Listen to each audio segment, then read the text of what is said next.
സ്വകാര്യ ബസ് മേഖലയെ സംരക്ഷിക്കണമെന്നാവശ്യപ്പെട്ട് ബസ് ഉടമകൾ പെരുമ്പാവൂരിൽ ജില്ലാ കൺവെൻഷൻ നടത്തി. പ്രിയദർശിനി പദ്ധതി വന്നതോടെ സ്വകാര്യ ബസ് മേഖല വലിയ പ്രതിസന്ധിയാണ് നേരിടുന്നത്. പ്രിയദർശിനി പദ്ധതി നടപ്പിലാക്കിയതോടെ സ്വകാര്യ ബസ്സുകളുടെ അവസ്ഥ സർക്കാരിന്റെ ശ്രദ്ധയിൽ കൊണ്ടുവരുന്നതിനും വേണ്ട നടപടികൾ സ്വീകരിക്കണമെന്നും ആവശ്യപ്പെട്ട് എറണാകുളം ജില്ലാ പ്രൈവറ്റ് ബസ് ഓപ്പറേറ്റേഴ്സ് അസോസിയേഷൻ ജില്ലാ കൺവെൻഷൻ സംഘടിപ്പിച്ചു. പെരുമ്പാവൂർ EMS മുനിസിപ്പൽ ടൗൺ ഹാളിൽ വെച്ച് നടത്തിയ ജില്ലാ കൺവെൻഷൻ MLA മനോജ് മൂത്തേടൻ ഉദ്ഘാടനം ചെയ്തു. തുടർന്ന് ഏവരും ചേർന്ന് ഭദ്രദീപം കൊളുത്തി. ബസ് ഓടിക്കുമ്പോൾ നഷ്ടം വന്നാൽ ബസ്സിന്റെ ഉടമകൾ നിങ്ങൾക്ക് ബസ് ഉടമകളാണ് സ്വാഭാവികമായി നഷ്ടത്തിൽ കുറഞ്ഞാൽ ഓടിക്കാൻ പറ്റാതെ അല്ലേ? അപ്പോൾ കുറെ പേർക്ക് ജോലിയില്ലാതെ പോവുകയാണ്. അപ്പൊ അതുകൊണ്ട് തന്നെ സ്വകാര്യ മേഖലയെ സംരക്ഷിക്കാനുള്ള ഉത്തരവാദിത്വം നമുക്ക് എല്ലാം കൂടിയുണ്ട്, സമൂഹത്തിൽ പൊതുസമൂഹത്തിലുണ്ട്. കാരണം അതിനകത്തൊരു പഴയതുപോലെ നല്ല ഒരുപാട് പണ്ടത്തെ അത്ര പ്രശ്നങ്ങൾ കുറഞ്ഞു. പണ്ടൊക്കെ എന്ന് പറഞ്ഞാൽ ഓരോ ജംഗ്ഷനിലും ബസ് നിർത്തിയില്ല എന്നൊക്കെ പറഞ്ഞ വിദ്യാർത്ഥി സമരവും ബഹളങ്ങളും ക്ലാസ് അരിച്ചു ഓടിക്കലും ഒക്കെ ഉണ്ടായി. അങ്ങനെ ആവശ്യമൊക്കെ മാറി, നമ്മുടെ ഒരു പൊതു കൾച്ചർ മാറിയപ്പോൾ ആ രൂപത്തിൽ ഇപ്പൊ അങ്ങനെ പ്രശ്നമൊന്നുമില്ല. ഒരു ബസ് നിർത്താത്തിന്റെ പേരിൽ തല്ലിപ്പൊളിച്ച് അല്ലെങ്കിൽ നമ്മുടെ ഒരു ട്രിപ്പ് കളഞ്ഞ് ആവശ്യമൊക്കെ മാറിയിട്ടുണ്ട് പൊതുവായി. പക്ഷെ നിങ്ങൾ ഫേസ് ചെയ്യുന്ന ഒരുപാട് പ്രശ്നങ്ങളുണ്ട്. ഈ സൗജന്യ പദ്ധതിയുമായി ബന്ധപ്പെട്ട് വന്നതിന് ശേഷമുള്ള യാത്രക്കാരുടെ എണ്ണത്തിലുണ്ടായ കുറവ് വലിയ തോതിൽ നിങ്ങളെ ബാധിക്കുന്നുണ്ട്. ജില്ലാ പ്രസിഡന്റ് KB സുനീർ അധ്യക്ഷത വഹിച്ചു. സംസ്ഥാന പ്രസിഡന്റ് KK തോമസ് മുഖ്യപ്രഭാഷണം നടത്തി. ഗവൺമെന്റ് നടപ്പിലാക്കിയ പദ്ധതിയുടെ ഏറ്റവും വലിയ ഇരകളായി സ്വകാര്യ ബസ് ഉടമകൾ മാറിയിരിക്കുന്നുവെന്ന് അഡ്വക്കേറ്റ് NC മോഹനൻ പറഞ്ഞു. ആദ്യം നമ്മൾ തിരിച്ചറിയേണ്ട കാര്യം, കേരളത്തിലെ പ്രൈവറ്റ് ബസ് ഓപ്പറേറ്റേഴ്സ് എന്ന മേൽവിലാസത്തോടുകൂടി പ്രവർത്തിക്കുന്ന ബസ് ഉടമകൾ ആരും നമ്മുടെ സംസ്ഥാനത്തെ ഏറ്റവും വലിയ കോടീശ്വരന്മാരല്ല എന്ന തിരിച്ചറിവാണ്. രണ്ടാമത്തെ കാര്യം, എത്രമേൽ നഷ്ടം പെരുമഴയായി പെയ്തിറങ്ങിയാലും അതെല്ലാം സഹിക്കാനും വഹിക്കാനും സാമ്പത്തിക ശേഷിയുള്ളവരാണ് ബസ് ഓപ്പറേറ്റേഴ്സ്, ബസ് ഉടമകൾ എന്ന ധാരണ സംസ്ഥാനത്തെ ഭരണ സംവിധാനത്തിന് നേതൃത്വം കൊടുക്കുന്നവർക്കും നയപരിപാടികൾ ആസൂത്രണം ചെയ്യുന്നവർക്കും നിശ്ചയമായും ഉണ്ടാകേണ്ടതാണ്. മൂന്നാമത്തെ സംഗതി, അധികാരത്തിൽ വരുന്ന ഗവൺമെന്റ് ഒരു പുതിയ പദ്ധതി ആസൂത്രണം ചെയ്ത് നടപ്പിലാക്കുന്നതിനെ ചോദ്യം ചെയ്യലല്ല, അല്ലെങ്കിൽ അതിനെ നിഷ്കരുണം വിമർശിച്ച് ഇല്ലാതാക്കലല്ല. അങ്ങനെ ഒരു പദ്ധതി നടപ്പിലാക്കുന്നതിന്റെ ഇരകളായി മാറിത്തീരുന്ന വ്യത്യസ്ത മേഖലകളിലെ മനുഷ്യരുടെ പ്രശ്നങ്ങളെ കൂടി അഭിസംബോധന ചെയ്യാനുള്ള ഉത്തരവാദിത്വം സംസ്ഥാന ഗവൺമെന്റിനും ആ നയം നടപ്പിലാക്കുന്നവർക്കും ഉണ്ട് എന്നതൊരു പ്രധാനപ്പെട്ട കാര്യമായിരിക്കും എന്നതാണ് ഏറ്റവും പ്രധാനപ്പെട്ട. സ്ത്രീകൾക്ക് സൗജന്യ യാത്ര അനുവദിച്ച പദ്ധതി 1 മാസത്തിലധികം കഴിഞ്ഞപ്പോൾ ജില്ലയിലെ സ്വകാര്യ ബസ്സുകളിൽ ഭൂരിഭാഗവും വലിയ സാമ്പത്തിക പ്രതിസന്ധി നേരിടുകയാണ്. KSRTC പ്രിയദർശിനി സർവീസ് നടത്തിക്കൊണ്ടിരിക്കുന്ന എല്ലാ റൂട്ടുകളിലും 1000 രൂപ മുതൽ 4000 രൂപ വരെയാണ് പ്രതിദിന കളക്ഷനിൽ കുറവ് വന്നിട്ടുള്ളത്. ഡീസൽ അടിക്കുവാനോ ജീവനക്കാർക്ക് കൃത്യമായ വേതനം നൽകുവാനോ കഴിയാതെ വന്നതിനാൽ ഉച്ചസമയത്ത് യാത്രക്കാരില്ലാത്ത ട്രിപ്പുകൾ വെട്ടിക്കുറച്ചും ഡോർ ചെക്കർമാരെ ഒഴിവാക്കിക്കൊണ്ടുമാണ് പല ബസ് ഉടമകളും നഷ്ടത്തിന്റെ തോത് കുറയ്ക്കുവാൻ ശ്രമിക്കുന്നത്. വിദ്യാർത്ഥികളുടെ തുച്ഛമായ 1 രൂപ മിനിമം ചാർജ് എന്നത് 12 വർഷമായി തുടരുന്നതും പ്രതിസന്ധിക്ക് ആക്കം കൂട്ടി. സ്വകാര്യ ബസ് ഉടമകളുടെ പ്രതിസന്ധിക്ക് പരിഹാരം കാണുവാൻ ഒപ്പമുണ്ടാകുമെന്ന് MLA മനോജ് മൂത്തേടൻ അറിയിച്ചു. സ്വകാര്യ മേഖലയിലുള്ള പ്രൈവറ്റ് ബസ്സുകളുടെ ഉടമകളുടെ ഒരു കൺവെൻഷനാണ് അവിടെ നടന്നത്. നിരവധിയായ പ്രശ്നങ്ങളെ അവർ ഫേസ് ചെയ്യുന്നുണ്ട്. ആളുകളുടെ യാത്രക്കാരുടെ എണ്ണം കുറഞ്ഞതിനെ തുടർന്നുണ്ടായ പ്രശ്നങ്ങൾ, അതുപോലെ ടാക്സ് വർധനവുമായി ബന്ധപ്പെട്ടുണ്ടായ പ്രശ്നങ്ങൾ, മറ്റ് റോഡിലെ ഗതാഗത കുരുക്കുമായി ബന്ധപ്പെട്ടുണ്ടാകുന്ന പ്രശ്നങ്ങളൊക്കെ അവർ ഈ സമ്മേളനങ്ങളിൽ ചർച്ച ചെയ്തു. ഗവൺമെൻറ് ഭാഗത്തു നിന്ന് ഈ തരത്തിൽ ഈ സ്വകാര്യ ബസ് ഉടമകളെ സഹായിക്കാൻ കഴിയുന്ന ബസ് നടത്തിക്കൊണ്ടു പോകാൻ കഴിയുന്ന സംവിധാനങ്ങൾ ഉണ്ടാക്കാനുള്ള പരിശ്രമങ്ങളിലാണ് ഗവൺമെൻറ് നമ്മളെല്ലാവരും കൂടി ചെയ്യുന്നത്. ഇപ്പോൾ പ്രിയദർശിനി സൗജന്യ യാത്രാ പദ്ധതി വന്നപ്പോൾ സ്വകാര്യ ബസ്സുകളിലുള്ള യാത്രകളുടെ എണ്ണം കുറഞ്ഞതുമായി ബന്ധപ്പെട്ടുള്ളൊരു പഠനത്തിന് കമ്മീഷൻ ഗവൺമെൻറ് വെച്ചിട്ടുണ്ട്.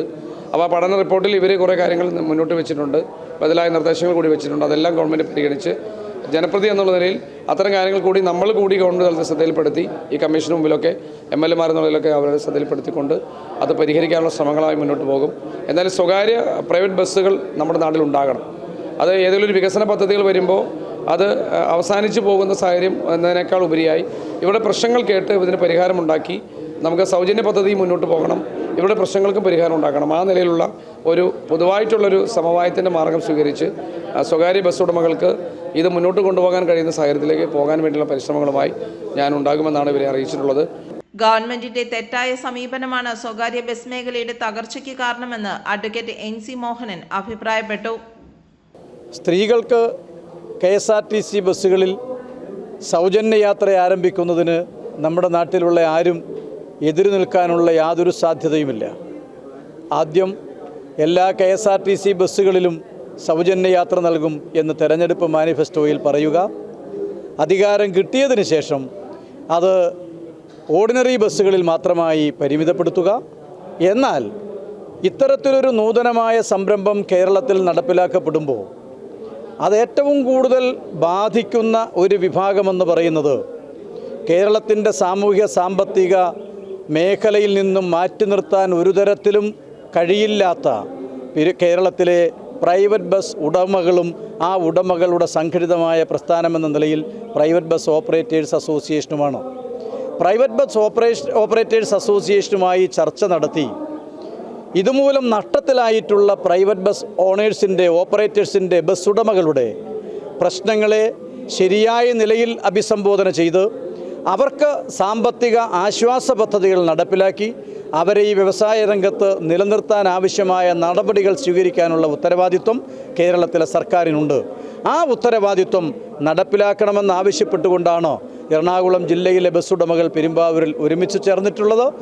ജില്ലാ ജനറൽ സെക്രട്ടറി KM സിറാജ്, സംസ്ഥാന treasurer MS Premkumar, MP Anilkumar, Jiji Thomas, KC Ramachandran, VO Davis, APGB, Joji Edattil, Sibi Navas, Ramappadiyar, Shalvi, Bino Paul, Elias Varghese, PK Lenin എന്നിവർ സംസാരിച്ചു.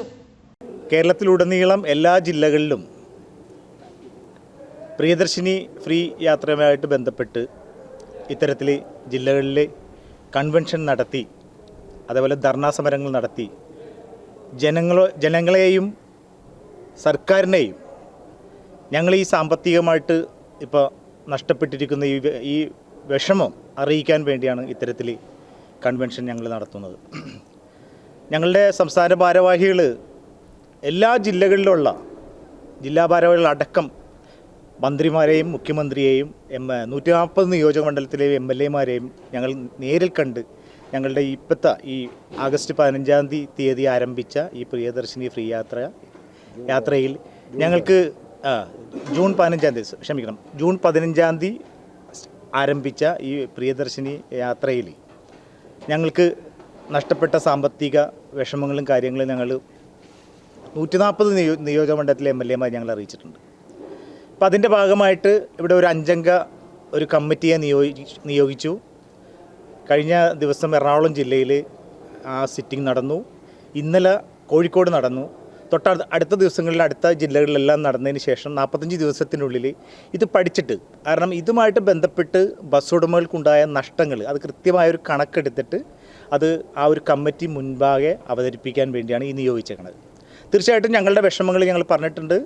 ആ ഒരു കമ്മിറ്റി കൃത്യമായിട്ട് ഞങ്ങൾക്ക് മറുപടി തന്നിട്ടുണ്ട്. 45 ദിവസത്തിനുള്ളിൽ ഒരു ഇതുമായിട്ട് ബന്ധപ്പെട്ട ഒരു റിപ്പോർട്ട് ഞങ്ങൾ സമർപ്പിക്കും എന്ന് ഞങ്ങൾ അറിയിച്ചിട്ടുണ്ട്. എറണാകുളത്തുള്ള അതായത് ഏകദേശം 85% സർവീസുകളെയും പ്രിയദർശിനി സർവീസ് ബാധിച്ചിട്ടുണ്ട്. അതേപോലെ സംസ്ഥാനത്തെ 14 ജില്ലകളിലും ഇതിൻ്റെ അനന്തരഫലം അനുഭവിച്ചുകൊണ്ടിരിക്കുകയാണ് ഇപ്പോഴും. ഈ 35 ദിവസമായപ്പോൾ തന്നെ ഞങ്ങളെ സംബന്ധിച്ചിടത്തോളം ആത്മഹത്യ ചെയ്യേണ്ട വക്കീലാണ് ഇപ്പോൾ നിലവിൽ നിൽക്കുന്നത്.